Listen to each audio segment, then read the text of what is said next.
Hey travelers, welcome back. This is Diplomacy 101. We're going to be talking about all things and everything diplomacy, including what exactly is it, the history of diplomacy, the different types of diplomacy, what diplomats do, and how you can become a diplomat, among many other topics. Travelers, the video is juicy and jam-packed with details, so make sure you stick to the very end. But before we begin, travelers, make sure you check out my free e-course. It's at HenglishTraveler.com, and I talk about all things travel and careers in international affairs. Travelers, are you ready? Let's get started.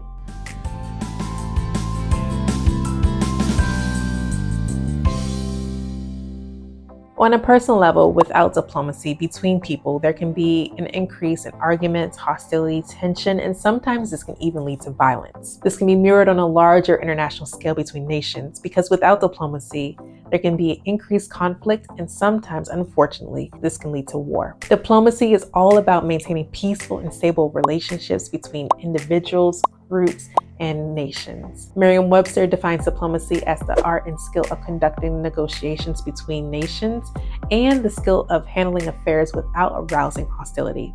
Diplomacy is critical in maintaining peace and security and stability, and it keeps lines of communications open between governments and people. Diplomacy helps us solve and tackle some of our biggest challenges that we confront today, including education, the environment, security, trade, human rights, the economy.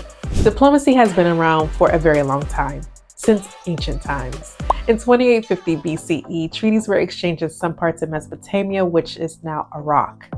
In the 14th century BC, in Egypt and in the ancient East, there were negotiations about diplomatic marriages, friendship statements, and exchange goods. If you look at the walls in Mayan buildings, you can see that diplomats were being exchanged throughout Mayan cities. And also in 14th century BC, the first embassies were established in northern Italy. Originally, diplomats were sent for specific negotiations. When those negotiations ended, they returned immediately after the mission concluded. Historically, diplomats have also been linked to those who were in the ruling class, the higher class, those with power and money, because that gave them more legitimacy to do negotiations when they went to specific nations and specific states. Historically, diplomacy has also been the negotiations between two nations or two states, and this is what we call bilateral relations. If we look at diplomacy in the U.S. context, diplomacy was critical to the foundation and building of the United States. The founding fathers were America's first diplomats because they used diplomacy as a tool to gain independence from Great Britain and to build relationships with Native Americans. Did you know that Benjamin Franklin was America's first official diplomat?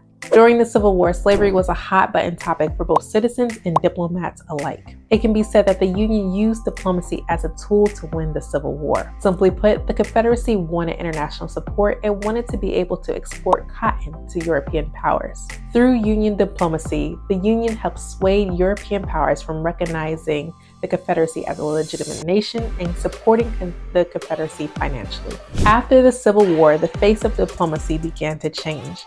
African Americans, including those who were formerly enslaved, began to represent the United States in national office and as diplomats overseas. African Americans have been serving as diplomats since the 1860s. Diplomats of color increased after World War II during the peak of the Cold War and during the 1960s civil rights movement. When we talk about women's history in the Foreign Service, like African American history, it is a testament of tenacity, strength, resilience, and triumph. The barriers that women faced were reflective of historical attitudes of American society during this time period. As women accompanied their husbands overseas during the 20th century, they were seen as quasi-professional partners in the Foreign Service because they served as hostesses and engaged in community service. Their roles as hostesses, for example, were written on their husbands' evaluations, and the Foreign Service relied on women as an important part of the diplomatic representation overseas. As America began to expand its missions overseas, women engaged in clerical work, such as being like a typist, for example, or a stenographer. But it wasn't until 1922 when the first woman entered the Foreign Service as a diplomat. Her name was Lucille Acheson, and she was the first woman to pass both the written and oral examinations. Ms. Atchison was first assigned to the Division of Latin American Affairs as a researcher, and her first post overseas was in Bern, Switzerland. She was scheduled to go to Panama for her second post, but she got married. And during that time, if you get married or if you got married, you were supposed to resign because women cannot be married and stay in the foreign service until about the 1970s. As the world changes, so does diplomacy. One trend that we see is the increase in multilateral diplomacy. It's become more important in the 20th and 21st centuries. When I think of an organization, the first organization that comes to mind is the United Nations, because multilateralism is at the core of the United Nations when countries come together to solve issues such as peace and security, human rights, and climate change. Other multilateral organizations are the World Trade Organization and the World Health Organization. Another change that we're seeing is the rise of non-governmental or non-state actors. Non-state actors are individuals or organizations that are not affiliated with, directed by, or receive funding from governments with major political influence or territorial control. Some examples of non-state actors include transnational organizations or companies, civil society groups, or NGOs. Another way that diplomacy is changing is through technology. Technology is changing the game of diplomacy. Diplomats integrate technology through decision-making and collecting and analyzing information. Also, technology, it moves so fast, and sometimes it can be challenging to keep up with the amount of information and respond to situations within a timely manner. If we look at who the chief diplomat is, it is the President of the United States. The President of the United States is responsible for appointing ambassadors and negotiating with foreign governments. The President also is responsible for overseeing that diplomatic strategies are implemented in setting foreign policy goals. Oftentimes, the President gives their diplomacy tasks to the Secretary of State. Together, the President and the Secretary of State work together to make sure foreign policy goals are implemented. The Secretary of State is a member of the President's cabinet and is responsible for the foreign policy goals of the country underneath the President. The Secretary of State is the head of the State Department. In many countries, the Secretary of State is called the Minister of Foreign Affairs or the Foreign Secretary. Some famous Secretaries of State include Thomas Jefferson, John Quincy Adams, William H. Seward, George Marshall, George P. Shultz, Dean Acheson, Colin Powell, Madeleine Albright, Condoleezza Rice, Hillary Clinton, and John Kerry. All right, so now I'm going to talk about the different types of diplomacy. There are so many different types of diplomacy, but the aim for this video is just to give you a few flavors of diplomacy, just to let you know that there are different types that exist. If you want me to do a separate video on this specific topic, let me know in the comment section below and we can discuss it in another video.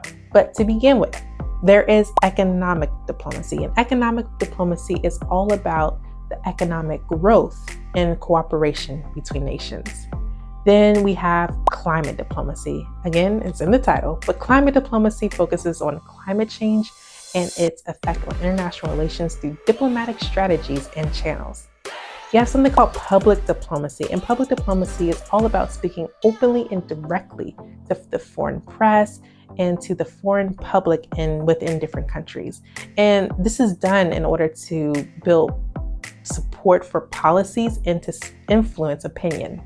And then you have something called cultural diplomacy. Cultural diplomacy is very, very tied to public diplomacy. It's like a subset of public diplomacy. They are like this. They're like this.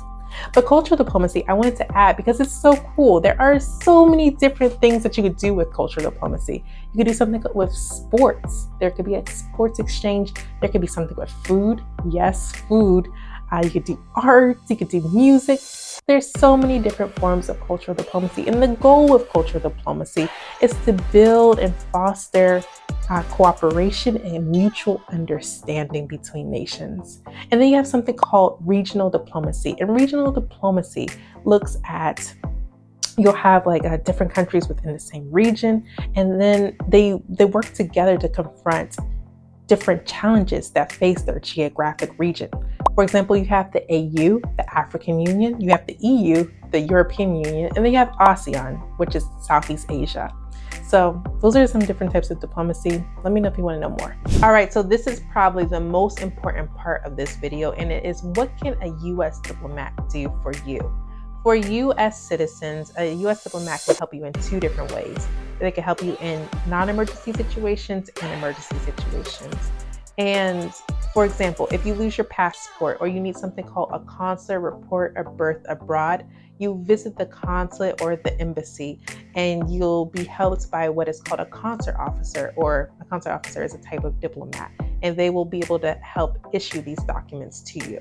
Another thing is that if you find yourself in a foreign jail, then you will receive a visit from a U.S. diplomat. Now, they can't be like, okay, you're going to get out of jail, but they'll go and check on your welfare in that foreign prison. For more information about how diplomats can assist U.S. citizens overseas, be sure to check out the American Citizen Services section on the embassy or consulate webpage. For non-U.S. citizens, you can, if you wish to study, work, live, or travel to the U.S., then a U.S. diplomat can adjudicate a non-immigrant visa or an immigrant visa. There's no guarantee that you'll get a visa, but you are able to have an interview at the chance of being able to travel to the United States. Again, check your country's embassy or consulate's webpage for more information.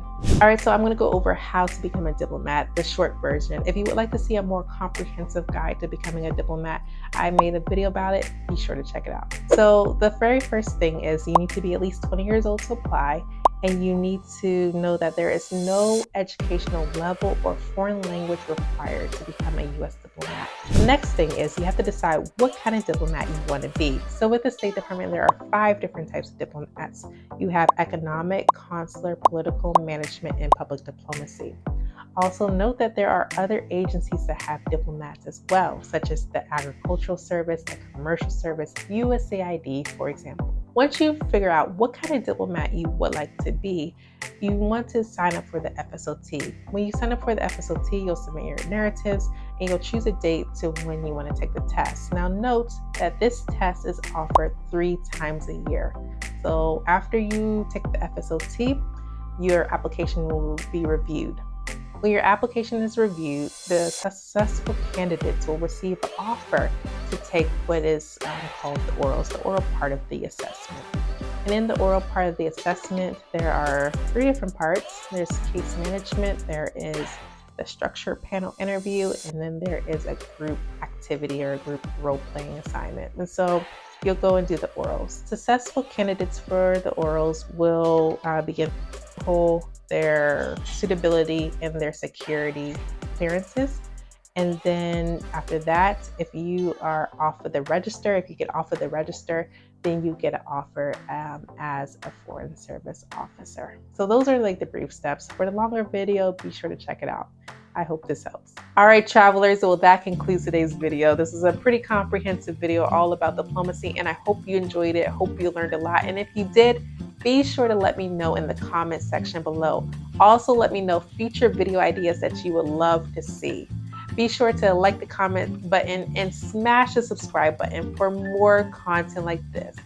And until next time, travelers, let's travel with our dreams together. See you later. Bye-bye.